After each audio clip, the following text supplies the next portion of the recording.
Stephen. Alex. Hi. Hello. Welcome back to BeardWags. Episode 3. Imagine if we did the whole thing like I said a few words than you did and it ended up being quite poetic. I think it would be really, really creepy. I think it would be really... I'm not finishing that for you. Oh, come on. Just trying to have some fun. So, you probably maybe know what BeardWags is by now because we're getting What's a little your bit... levels there, fella? All right. A bit high. All right. They can't see that, so maybe let's not talk about that. We would have gotten away with it. So you might know what BeardWags is by now. Yep. We talk about stuff, what we like, and probably what we don't like as well, actually. Yeah. And I think before we started this time, we just wanted to say thank you, didn't we? Thank you very much, Olivia White, for our fantastic logo. Yeah, thanks very much. We love it. Yeah, it's great. It's perfect, isn't it? It's I don't know if you can notice, or I don't even know if you've looked at it, but if you have, you'll notice that it's so the BeardWags name is made out of the people's beards, and she's actually made the beards look like the shape of our faces. Yeah, it actually does. Cool. Yeah, that's really cool. She was a bit generous with the hairline for me. Very. Yeah, I mean, I'm going bald. I'm comment. Going chemotherapy bald. You are. Speaking of baldness, no, do you know what? Actually, though, but I am going to start taking you to concerts and be like, look, he's really ill. So can we get to the front, please? Yeah, he's. I'm with Make a Wish Foundation, and he really wants to go backstage and meet the band. And they're like, he doesn't look ill. I don't think people with cancer are that overweight. That's not very funny. No, that's not funny. We shouldn't make jokes about that. Speaking of baldness. Yeah. What the fuck, man? My beard's gone, innit? You had a shave. Do you know what, though? Here's the thing. For those who've seen the photos, my beard was crazy. It was like a woolly mammoth's testicles. How do you know? Because I've got them on my mantelpiece. I caused the extinction of dinosaurs. What, by cutting off their testicles? Indeed. It would happen. Yeah, they're never bred. They didn't have any balls.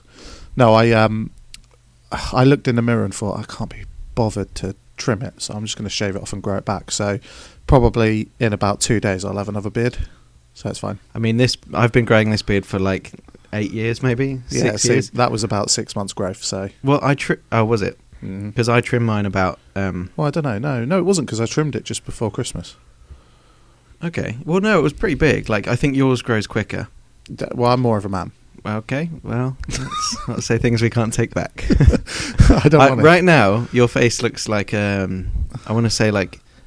16-year-old rent boy? 16-year-old rent boy, or maybe one of the penguins in Happy Feet. Like, do you know why I really did it? Because it's got nothing to do with it being really bushy and I couldn't trim it. It's just because it's easier to wipe cum off my chin. Oh, it doesn't get all tangled up. No, exactly. It's so much easier.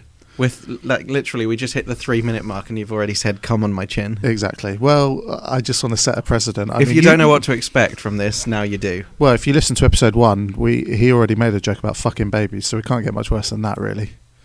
I don't think the joke was about fucking babies. Oh, yes, it was. Yeah, it was pretty much. And we've actually, you say really 3 minutes in and come on chin. It was 30 seconds in and you made a joke about cancer, so... Yeah, but okay, well, that's what we should talk about first. That we were just watching Frankie Boyle. We were. Having a bit of pizza. That was nice. That was good. And I don't think we're in agreement with there's no taboos for comedy. We're not going to make this podcast about making sick jokes for the sake of it, but that's the thing. Like, there's nothing that we want to go, we better not say that to offend people. We don't want to offend anyone, but no one... Well, I very much err on the side of, I completely agree with the sentiment when it comes to comedy, is offence is taken, not given. Yeah. I don't say things to be offensive. I say them because I think they're funny. And like a lot of comedians, I think if you don't think it's funny, then you're probably not going to listen, and you're probably not the kind of people that would want to listen to us anyway, really, are you? So yeah, I mean, so if you're easily offended, turn it off now. Yeah, probably about now. I mean, but that's like complete radio silence. Yeah, we do talk about some non-offensive things, which I'm sure we're going to do now, right? You've got some things you want to say. I've got some things I want to say. I'm just upset about the beard. I mean, I don't actually. Do you know what? Actually, this is our last episode. Beard, we had a good run. One of us doesn't have a beard now, so now it's just face wags. I go to a gaming store, and I'm going to give it a shameless plug here because it's an awesome store. So if you're in Worthing, go down to A&B Games and check it out. Bo and Anna that run it are cool. Yeah. And I walked through the door, and a guy that plays D&D with us called Harry just looked at me and went, "You can't do a podcast called BeardWags if you haven't got a beard." Who said that? Harry, his name is. Fuck you, Harry. I don't know Harry. I'm sure he's lovely. Harry's cool. He runs D&D. He's got a beard. Oh, we should talk to him about D&D. We should. Do you know what? Maybe you should just replace me with him because he's got a beard and I just... I'm going to call him Harry. Harry. Yeah. So A&B Gaming is excellent. I've been there once, but it was just really good fun. It is good. Get down there and play some goddamn games. But only if you're in Worthing. Well, you can come over if you're like from in the Sussex area. Yeah. Like people do travel. They do. Stop trying to invite people to your house, Steve. Hey, they do tournaments like every weekend. So get them on Facebook and see what cool stuff they're doing. Cumberbatch or Redmayne? For what? Best actor? Yeah. Well, Cumberbatch because Eddie Redmayne, I honestly think chose that part because he thought it would win him awards. And Benedict Cumberbatch doesn't try to be special; he just is. He does. Like a lot of women find him attractive, and I have no problem with that. I think, great actor. He's got a very deep voice. I think he's awesome. He's great. He's better than Eddie Redmayne. I think he looks like when he was. I don't want to be mean because he's great. I just think he's a bit squishy faced, like. He is currently one of my favourite British actors, and I think he has a better acting range than Eddie Redmayne. In truth. Well, he's got more experience, I guess. It's not... well, I guess so, but I just... He's wiser in years. Does that mean older? Well, they're about the same age, aren't they? And really? They've probably been acting for about the same age. I thought Eddie Redmayne was like 21. He's not 21, no way. Oh. He's young. I'm sure he's young, but Benedict Cumberbatch isn't like too old, is he? And he's only... I think Cumberbatch is 32. That's what I reckon. You reckon? Well, Eddie Redmayne was born in 1982. If I get this right, you have to suck your dick. Well, he's 5 years older than me, so he's 32, Eddie Redmayne. Is he? Yeah. What? Yeah. Eddie. 21? Are you sure we're thinking of the same person? Who am I thinking of? I don't know. Which one's Eddie Redmayne? Benedict Cumberbatch is 38, so he's older than I thought. Eddie Redmayne's the guy that plays Stephen Hawking. Oh yeah, no, that's what I thought. I genuinely thought he was. I guess he plays Stephen Hawking when he's at that sort of age, doesn't he? So. I guess so. But the theory of everything didn't interest me. We all make mistakes. We do, yeah. And Eddie Redmayne, yours is every film you've been in, so go away. No, I'm joking. As if he's listening, like, I'm sorry, Eddie, I'm sorry. So, let's start. Okay, I've got a present for you. Go on.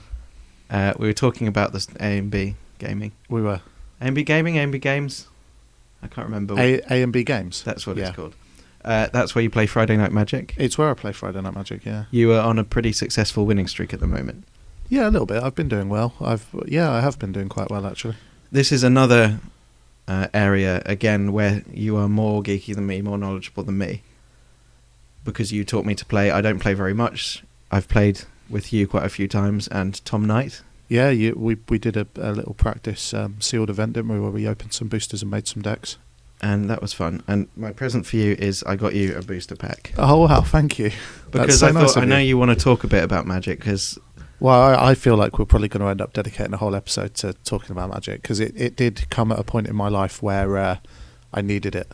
If that sounds weird now, but when we eventually do talk about it, we'll talk about it a little bit now. You don't want to give everything away too soon. It's No. you have to do the foreplay first. But I'm gonna open this live on air. So this is not live on air. We're probably releasing this in 3 Wednesday days or something. But I'm going to open this during the episode, and I'm opening a packet of Fate Reforged boosters here, and I'll tell you about some notable things that are in it. So, what uncommons we got? We got Vault Breaker. Vault Breaker. He probably won't see play.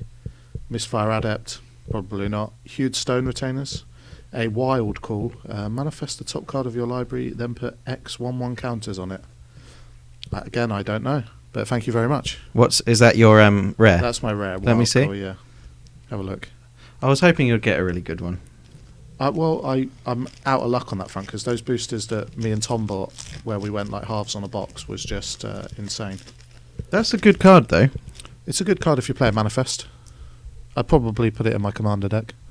Well, there you go. Thank you very much. I You're appreciate welcome. that. You're too kind. So when you asked me how many boosters I got the other day, I told you one less than I did to throw you off the scent. Even though I could have just said exactly how many I got, because you wouldn't have known that I was going to give one to you. I tell you what, you are a tricksy son of a bitch. Should we just let's just stop now? This is stop what? Give up. Give up the podcast. Yeah. Why?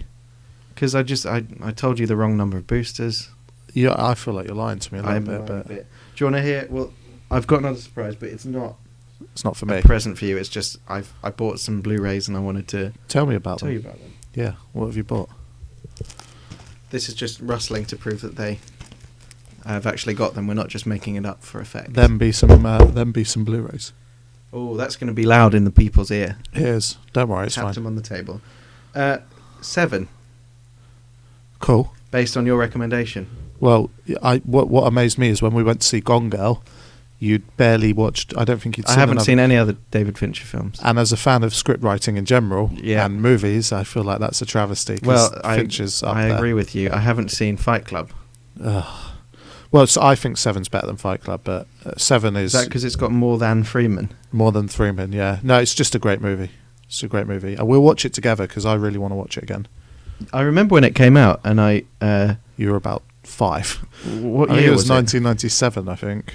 Was it? Oh, okay. Yeah. Oh, maybe I'm thinking of something else. I was definitely young, but I remember seeing it going, oh, that looks quite scary, so I must have been pretty young. It's not so much scary as kind of...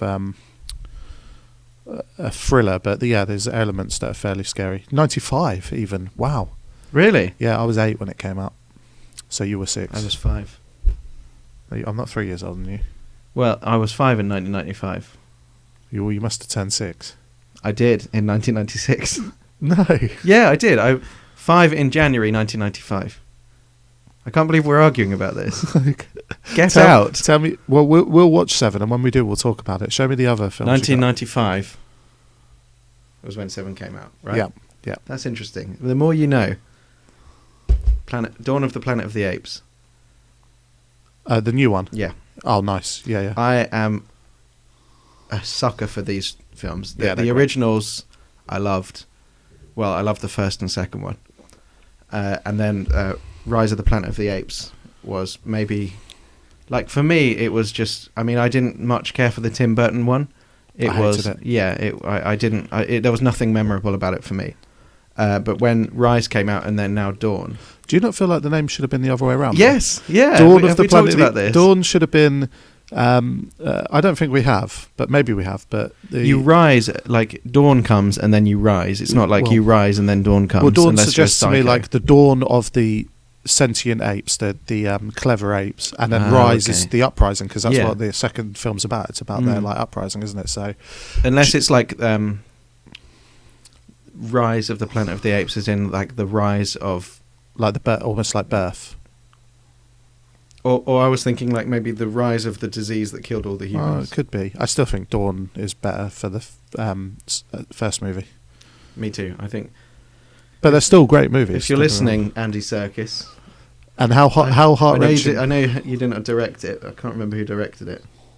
But I know that you were pretty influential in these films. Well, if it's got blue suit or green suit acting in it, then... he revolutionised that. I think so. I like him. Well, let's get him on the show, Steve. Him and the people that came up with the technology definitely like changed the world with that. What a shame he'll never win awards for the CGI characters he plays. Can't win like supporting actor. Do you remember when he did? He was Gollum at, I think, was it the BAFTAs one year? Yeah. Or the movie awards. Oscars, BAFTAs, something. It wasn't. I don't know. It was one of them. He was being Gollum accepting the award for Lord of the Rings, and it's like that's really cool, but it should have been his award because it was just for the movie, wasn't it? Yeah, I think. 7 Psychopaths. We talked about it on the first episode. I think one of my favourite films of all time. Yeah, it's amazing. The fact that you haven't got it on Blu-ray already. Well, that's the thing. I didn't feel the need because it was on. It's been on Netflix for ages. Yeah, good point. But I've taken my aim this year is to expand my Blu-ray collection. I mean, I'm not aiming too high. No, like as a you want to try to overtake me as a life goal. That's not very ambitious. What's your aim? To overtake me or no? You've got too many Blu-rays. You've got how many? You've probably got about 100. Probably more now. Really? All right. Yeah. Bell end. Lots. Saving Mr. Banks. Great movie. I really liked it. I mean, actually, I've only seen the second half of it. Oh. Popped it on one day when it was halfway through. That's probably a bad way to watch a movie. Yeah.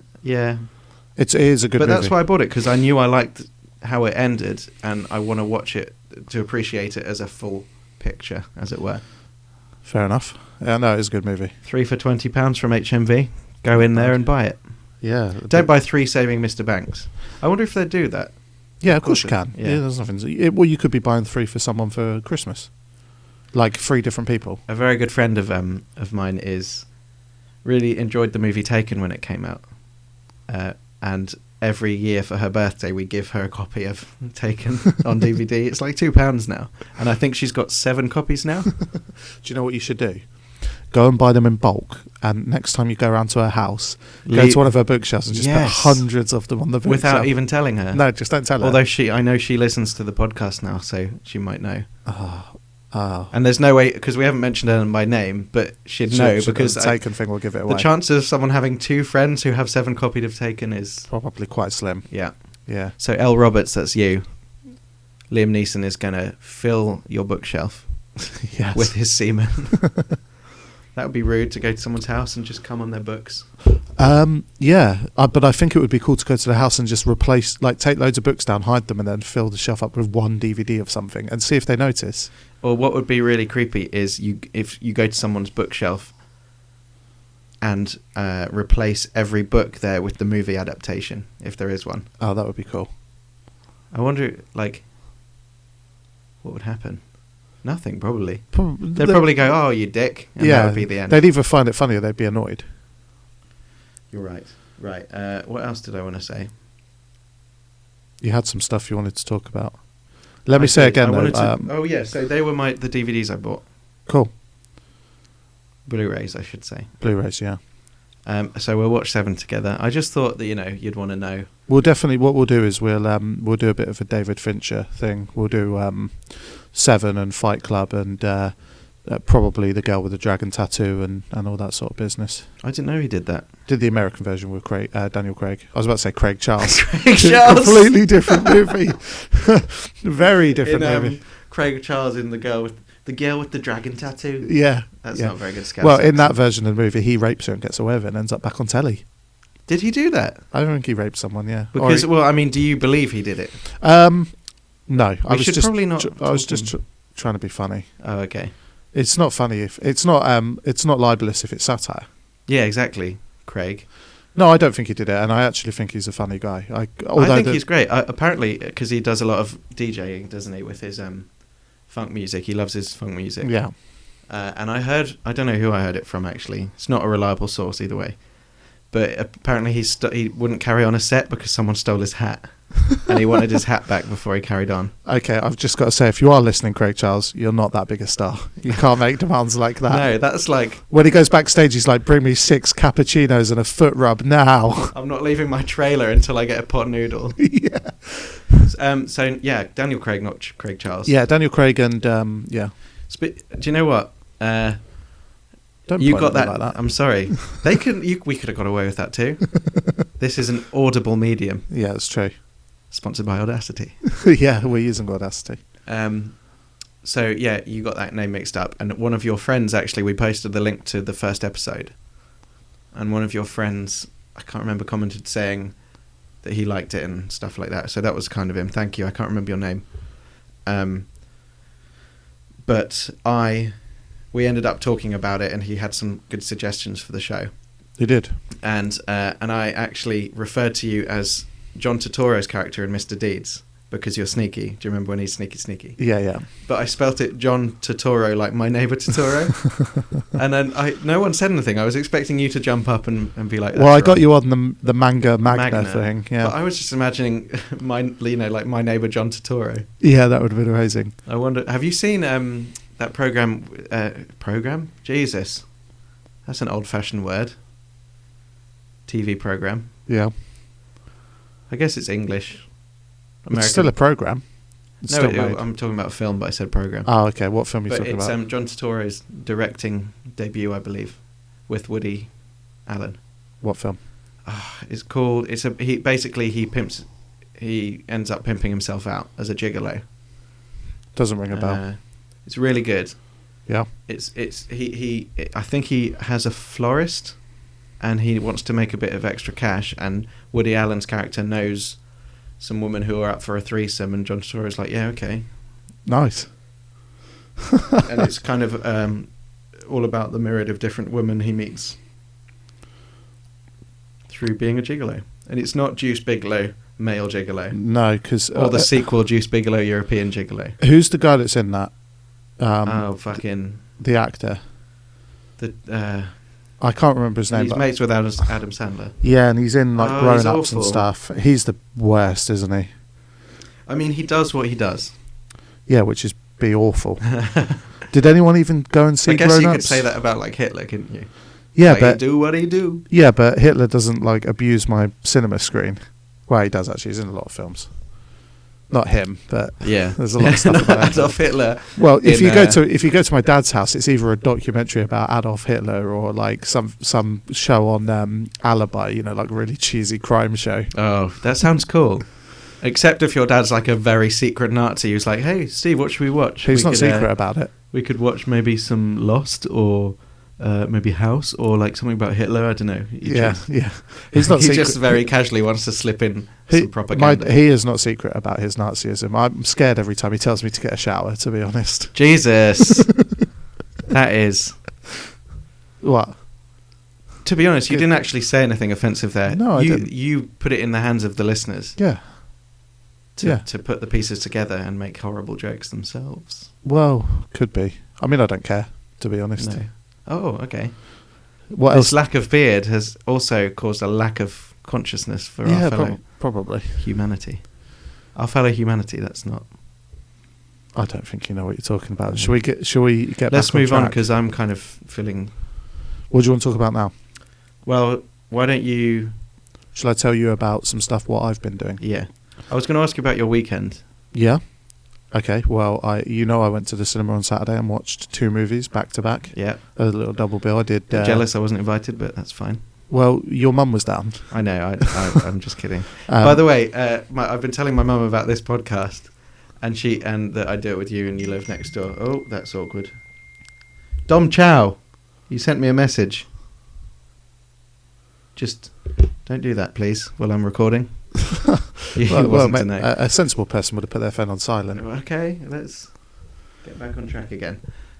You were telling your mum about the podcast. So I was saying that, and then she came round here came round for a cup of tea, and we walked in. There's like a little annex between Steve's flat and my flat, and my mum walked in, and she was like, "So where does your pod friend live?" And then she started looking in through your kitchen window. I'm like, yeah, Mum, that's his flat. You can't look at him, like, whilst he's probably masturbating in the kitchen. Well, I do often do that. She probably caught me at an inopportune moment. That's kind of... I was sat on the pepper grinder. Oh. Masturbating, or just you fell over awkwardly? Just sit on it sometimes. Okay. But, so, you're... That's why I didn't go, because my mum was over. It was lovely to see my mum. It was nice. Has she listened? Because I got a feeling that's probably not a good idea. I said, "Oh, Mum, I've started a podcast with my friend," and she's like, "Oh, yeah." You know, when you like to tell your parents things that you think they'll be proud of, and then you tell them, and actually it turns out that they're not going to be. Well, it's like I said to my mum, I'm going to this like a magic event, like a Grand Prix, and I said, if I got really far, would you watch the streams? Because obviously they stream like the top whatever players playing. And I was like, would you watch? She was like, absolutely not. Like 100% wouldn't watch. Really? So I can't imagine her listening to this. To be honest, maybe she thinks it's like black magic, like you're summoning Satan. Or did you tell her that it was a trading card game? No, because I gave some cards to my little brother. So she knows what it is. Yeah. Although my girlfriend's mum, when she said, "Oh, Steve's going to Friday Night Magic," she went, "What, like to be a magician?" She thought I was practicing like sleight of hand and stuff. Like a part of the is it the League of Magicians in Arrested Development? Yeah, that Job's in, keeps getting kicked out of. Now, I'll tell you something. Okay. I did watch 2 movies. I watched Big Hero 6 and Jupiter Ascending. How was Big Hero 6? Well, yeah. It was great. It was great. Was it? It's a very sort of spurious Marvel comic that was only a mini-series. I mean, they've completely changed it. There's barely anything that's the same, but it's a kids' movie, so it's very different. So I think that my understanding is that when Disney were looking at like movies they could make based on Marvel films, they looked for something that wasn't as well known so that they could make these changes. Yeah. And it's from the creator. Go on. I was going to say that's exactly what we're talking about with Kingsman. Yeah. That's actually, we should actually dedicate a lot more time to that, talking about how adaptations of books in film don't have to be word for word. No, they don't have to be. I mean, this is incredibly different to the point where it's probably just the name and a couple of bits, but it's a kids' movie, so it's really good. It's really good, really fun, great kids' movie. Look, would you say kids' movie or family movie? Well, I don't recognise the difference so much. No, I suppose you could say kids' movie is like Peppa Pig, because did they have a movie? It has a movie. Yeah, it's coming out. What's it going to be called? The Golden Boots, I think. The Golden Boots. Peppa Pig and the Golden Boots. I wonder what happened. We saw the. I went to Peppa Pig World once. Oh God. I was with my godson. I wasn't going there to scout out the area. Don't believe you. Oh. No. That's okay. I suppose that's a kids' movie, and this is a family movie because adults can appreciate Big Hero 6 and things like Frozen and stuff like that. Yeah, what Disney do really well, and again, I imagine with this is put it all the plot line enough for a kid to understand and to fully appreciate all the way through, but then there's a whole different level of it which are basically jokes for parents. Yeah, definitely. And I remember watching Toy Story when I was I think that I was 5 when that came out. That was 95, wasn't it? Yes. And I used to watch it religiously. I remember just watching it again and again and again on video. And then I watched it, the first Toy Story, which I hadn't watched for years. I watched it again last year, and there were a whole sequence of different jokes and different sort of mini plot lines that you don't at all think about when you're a kid. No, definitely not. Definitely not. And there's sex jokes as well, like Woody and Bo Peep were definitely fucking each other's brains out. Well, that's why she's not in the third one. Well, he fucked her to death. Yeah, because she's made of China, isn't she? I think so. So he was like, I'm gonna play with your China vagina. I think the real story is that the actress that played her died. Oh, really? I think so. Oh my God. That's fine. You can still make that jokes. It's fine. I just said China vagina You posthumously. Did. Yeah, you did. Well, I didn't say it posthumously. It's fine. It's not a problem. I'd apologise, but she's dead. Yeah, fuck her. Well, fuck her then. Who cares? Oh my God. Big Hero 6 then, out of 10. For me, 8. I think 8. Definitely worth watching if you like superhero movies and family movies. It's friendly to everyone. It's quite heart-wrenching. It's friendly to everyone. Yeah, it's quite heart-wrenching. It's a little bit sad at points. But I've heard that. The guy on the poster, Baymax, the robot, is just very lovable. Yeah, very lovable, very funny. Is he another Groot? Not so much. Better than Groot. Oh, cool. Funnier than Groot, I think. I really like his design. Yeah, he's cool. He's cool. I think Big Hero 6 I will see in the week. Definitely worth a watch. Cool. And Jupiter Ascending we spoke about before you went to see it, and we both pretty much had the same opinions without having seen it. So did that change since you saw it? I can't decide. I need to see it again. I think I need to see it again. Well, I want to see it, so let's go. Yeah, let's go. I'll see Big Hero 6 again as well. Here's the thing. It's the Wachowskis are known for these massive, sprawling, grand ideas and then just never quite executing them, I think, as they picture. They get... I mean, they're visionary directors, and they changed sci-fi when they made The Matrix. I don't think there's any doubt that they revolutionised science fiction. I just remembered something. Yeah. Did we talk about Walter Mitty in a previous episode, or did we just talk about it? We just talked about it. We haven't talked about it in the episode. Did you get the reference to The Matrix in that? How do you mean? When Walter Mitty lands in Greenland. Yeah.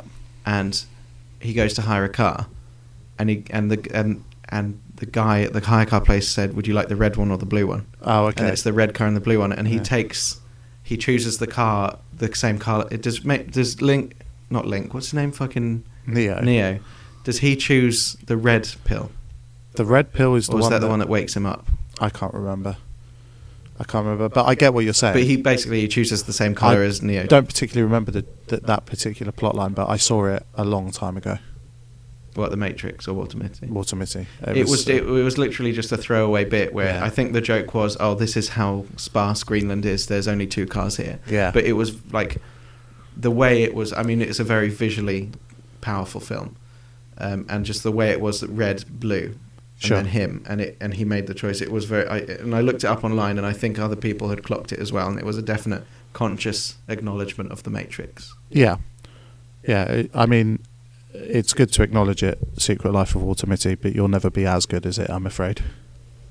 What, as the Matrix? Yeah. Oh, it's like comparing two things that are incomparable. Yeah. We've gone to screensaver again. No, do you know what, the Wachowskis, I think you either enjoy them or you don't, and they get a bit of flack. Like, people weren't too keen on Cloud Atlas. I really liked it. I've not seen it. I'd watch it and then watch it again the week after. Yeah, and Speed Racer polarized watches as well. So I fell on the side of enjoying Speed Racer. I didn't see it. And it's similar to the Matrix sequels. I'm sure they've got fans out there somewhere. I like Revolutions. Do you? More than Reloaded. And I know that's not a popular view.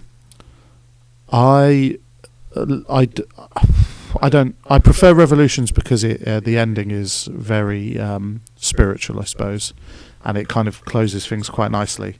But everything that comes in between the ending of the first one and the ending of the third one is essentially throwaway. Like, you could have cut it out and I wouldn't be interested. It's again, like, it's so rich in, like, they just create a whole universe that you believe is there. Yeah, they're very good for at the that. whole three films, and we're talking about Matrix, sorry, again. Yeah. And it's just where the story goes, and it's not what happens with the story; it's just the path that they choose. Well, it's for that story to unroll is always a bit like, I don't want to say a shortcut, but it's like they go on Google Maps and go, "Oh, we could take this one, but it will take us an hour longer. So let's not take the quickest one, but let's take the sort of middle one." I don't know. My feeling on it is that they. Like, the first Matrix was a masterpiece, and I don't know if they were pressured into making sequels, but I feel like they should have left it longer and made the sequels another time if they wanted to return to that world. Yeah, I see what you mean. And Jupiter Ascending's the same. They've come up with this big, great concept, which perhaps isn't the most original. Like, it's all about an intergalactic family that mine planets for a life force that keeps them young. Oh, and cool. Mila Kunis's character Jupiter is like the rightful heir to Earth. Her name's Jupiter. I thought it was set on Jupiter. No. Jupiter comes into it, but she's called Jupiter as well. Oh, right. And then what's his face's character gets involved. Channing Tatum's character gets involved, and they were bogged down a little bit. And also the love plot, the plot line involving love was a bit. Is it the whole "I want to fuck you but I don't" thing? No, not so much. Because I understood from what I know from it without seeing it. More like a mild Romeo and Juliet thing, where, so, like, she's royalty and he's scum, he's so scum. They can't. But I mean, it's not completely unnecessary, and it doesn't contain any awful sex scenes like in The Matrix Reloaded. So there is that. Yeah, when it's where they're having the rave and they're like, why did they miss that party just to have sex? Why didn't they have sex after the party? I won't lie to you, I'd skip any party for sex. Really? Not that kind of sex. Not that bad, awkward, awful sex. Yeah, but I'd skip a party for sex. It was. If sex was on the table, I wouldn't be here right now. I want to tell you about awkward sex scenes because last night I chose to watch Gone Girl with both my mother and my girlfriend's mother. Why? Well, I just wanted them to see it. It's a fantastic movie. And not for parents. Well, no, but I was like, oh, it's going to be awkward, but I'm 25, we're all adults, let's just enjoy this. Next thing you know, Ben Affleck's going to town on Rosamund Pike. Rosamund Pike! I didn't even mean to say that, but it works. I wouldn't. But yeah, so Jupiter Ascending. Grand idea, slightly wonky execution. Visually, though, stunning. Like, the special effects are crazy good. I thought it was going to be too fabricated. I guess it's got to be because it's sci-fi, but as in for the sake of being. I didn't feel like that. Oh, okay, that's good. But it's something that puts me off sci-fi and fantasy is that it feels too unreal. Not so much. I just feel like the drama of it all wasn't very good, and also Mila Kunis's character just didn't do anything. She was always getting saved by a man. It wasn't annoying. Very strong female lead who was like, leading the charge against the bad guys. She was always getting saved by Channing Tatum's character. I mean, personally... Well, I wondered, so here's the thing about that. Obviously, feminism has taken a a leading role in the way that we're redefining society, which is awesome. Yeah. And I wouldn't change that for the world. But I think it's also easy to forget that the damsel in distress thing, though a very sexist and archaic point of view, is also a genre in itself. Yeah. A princess getting saved by a lowly, whatever, Channing Tatum. And I feel like they must have consciously made her a bit of a damsel in distress. Yeah, but even the damsel in distress can normally kick a little bit of ass. Did she not at all? Not so much, no. There's a couple of bits where towards the end, where she does a little bit of ass kicking, but it's mostly Channing Tatum swooping in and saving her. With his pointy ears. I know what you're saying, damsel in distress is a storyline in and of itself, but not anymore. Do you think it's the times have changed? Even like Super Mario, where it's him rescuing Peach. Boring, I'm done with it. I'd like to see, I'll tell you, do you remember the live action Mario? Yeah. Do you wish you didn't remember the live action Mario? I watched it at the cinema when I was a kid. Oh, you lucky bastard. Bob Hoskins and Cooper and all that. So check this out. What about a live action film about Peach? There was a game about where Peach was the main character on the DS, I think, where Mario had gone missing or something and she had to save him. But I bet she did it by baking cakes and throwing them at it. Like, I bet they made I think it was a platform game. Did they not make it particularly girly? I'm sure it was girly, because Peach is going to be aimed at girls, I think, or Nintendo diehards. But I don't know. The damsel in distress. That's what I like about. We can't talk about Zelda every episode, but the way that Princess Zelda is an ass kicker. Yeah, she is a bit of an ass kicker. Like I mean, when I guess she has to disguise as a boy to do it, which is a bit dumb. But that's not because Sheik is sort of genderless when she does that. It's not like, oh, I can't be a girl and kick ass, I have to be a boy. Yeah, but I suppose. I mean, my thoughts on Zelda's recent stuff, which is just mostly shellless.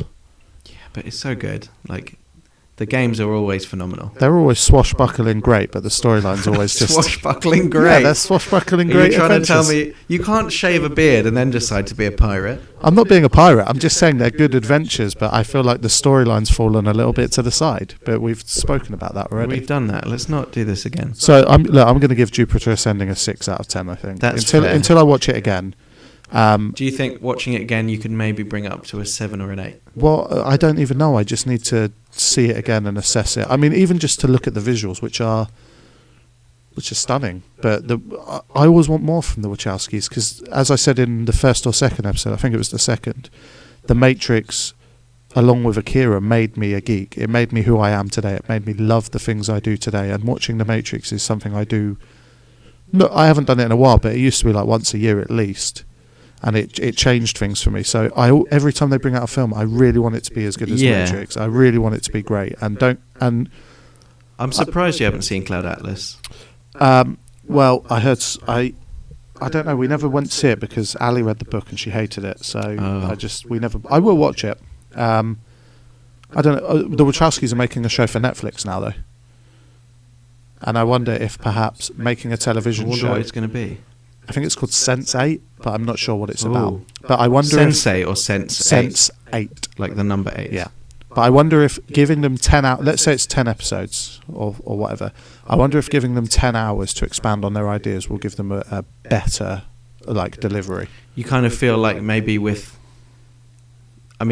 Cloud Atlas is super long. Yeah. But maybe with The Matrix, would you have rather have given them a sort of one-off instead of a trilogy for The Matrix? You could have said okay, we're doing this one-off event, if you like, where you can have as long as you like to tell this story in one movie. I'd have been happy with The Matrix just as one movie. Yeah. What I'm saying is, because they were right, we've got one film this length, one this length, and one this length. Let's tell the story like this. But they originally designed it to be a trilogy. But they based the story in the first one on the idea that it would be a standalone movie, so they could have not made any more. And what I'm saying is, I ignore the fact that it is a trilogy. I think the first Matrix is great. I wouldn't put the other two anywhere near that. So when I'm talking about how great the Matrix is, I mean as a film, not as a concept. Okay, yeah. And Sense8, what I feel like with Sense8 or their TV show is that you give them 10 hours to develop a concept instead of 2 or 3.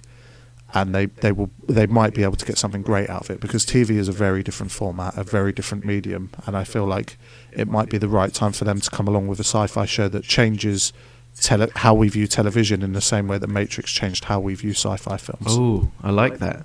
You've actually got me pretty pumped about this. I didn't know they were doing that, but we'll watch it together. We say everything we talk about, we're like, yeah, man, we'll do it together. Hand jobs, movies. You can't do hand jobs by yourself. Oh, yeah, you can. You can give yourself a hand job. It's called masturbation, yeah. A master debate. I think we have a quick bit of time for an educating Alex, if you... What is there anything in particular you want me to educate you about? So how are babies born?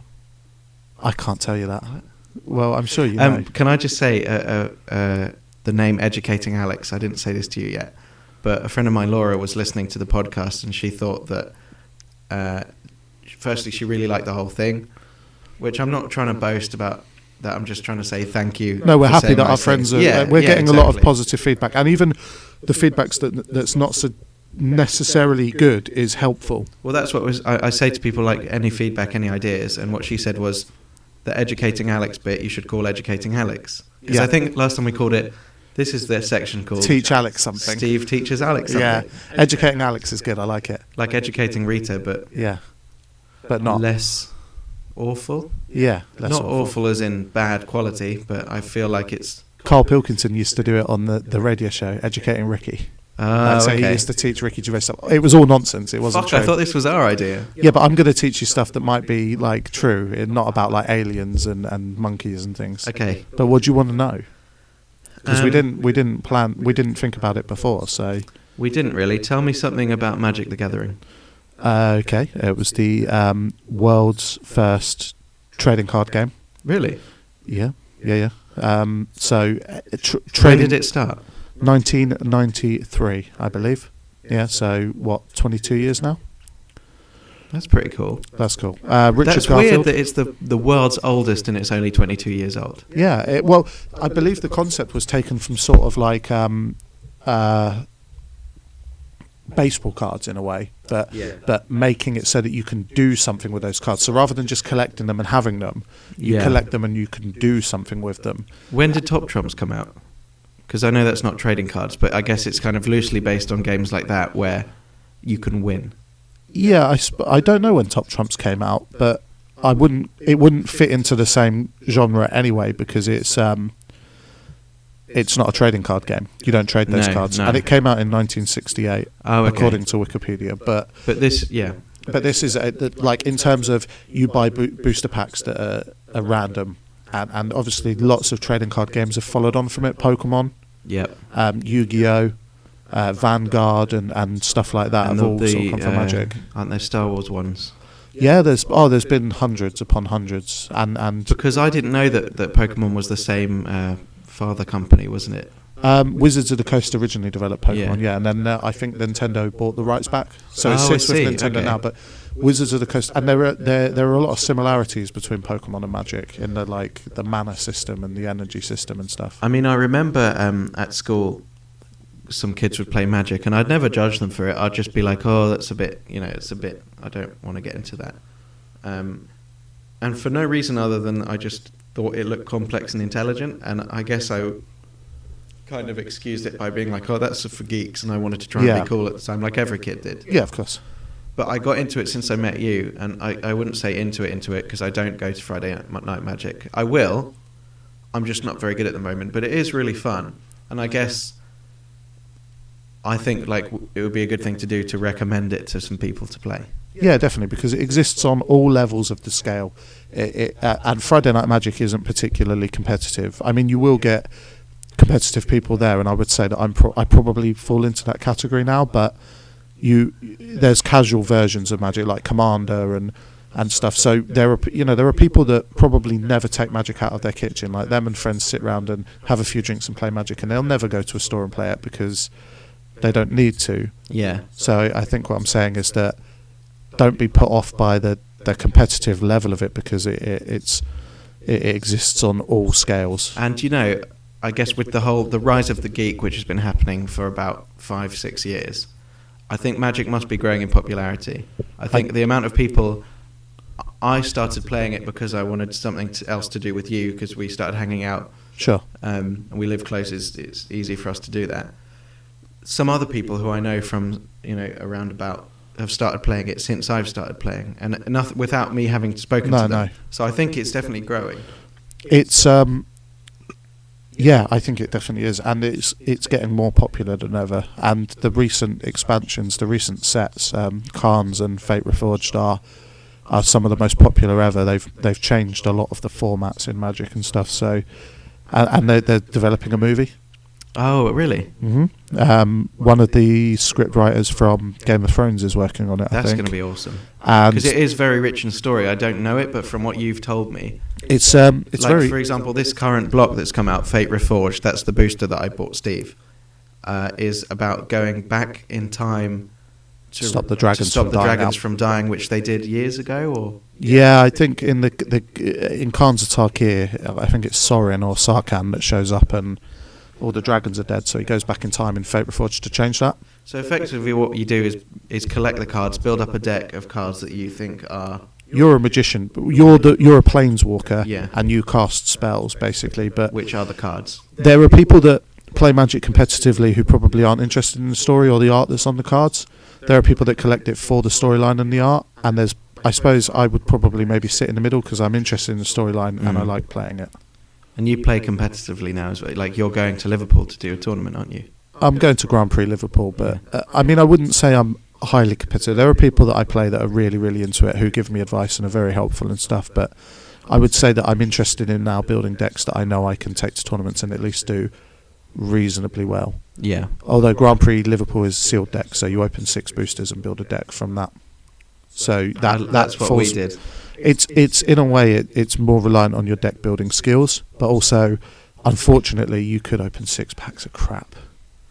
So you have to be good at building decks out of commons and uncommons, and maybe not relying on your rares so much. It's actually like good for practice with deck building. I'm going to be doing it soon. Actually, I'm gonna over the next couple of weeks. I'm just gonna randomly buy 6 boosters every now and again and just open them and build a deck and see. Well, let me do that with you. Oh, yeah. Another thing we got to do together.